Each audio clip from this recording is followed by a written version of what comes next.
আমি যেন কখন এই দুনিয়ার মায়া ত্যাগ করে চলে যাই, কখন যেন এই দুনিয়ার মায়া ত্যাগ করে চলে যাই।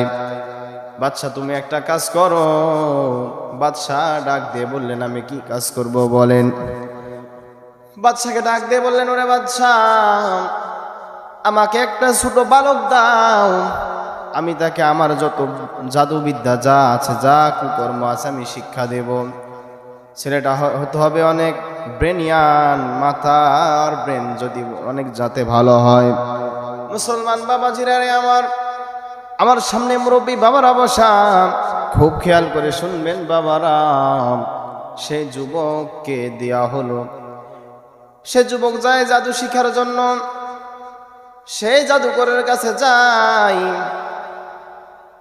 সেই জামানার মধ্যে একটি গির্জার মধ্যে দেখা যায় অনেক মানুষ নিয়ে এক পাদ্রী ইসলামের দাওয়াত দেন। মুসলমান বাবাজিরা রে আমার, সেই ছোট্ট বালক একবার নয়, দুইবার নয়, একদিন নয়, দুই দিন নয়, তিনবার দেখলো। চার দিনের বেলায় সে চলে আসলো। আসার পরে এমন অবস্থায় সে বালক সব কথা শুনলো, ইসলামের কথাগুলো শুনলো। সে পাদ্রী দাওয়াত দেন। মুসলমান বাবাজিরা আমার, একবার শুনলো ভালো লাগলো, দুইবার শুনো অনেক ভালো লাগলো, তিনবার শুনলো বেশি ভালো লাগলো। সে যুবকের কাছে ইসলাম ভালো লাগলো।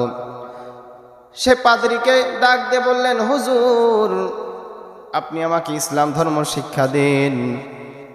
হুজুর বললেন, আমি তোমাকে ইসলাম ধর্ম শিক্ষা দেব, তুমি আসো আমার কাছে। মুসলমান বাবাজিরা আমার, সে পাদ্রীর কাছে, সে ছোট্ট বালক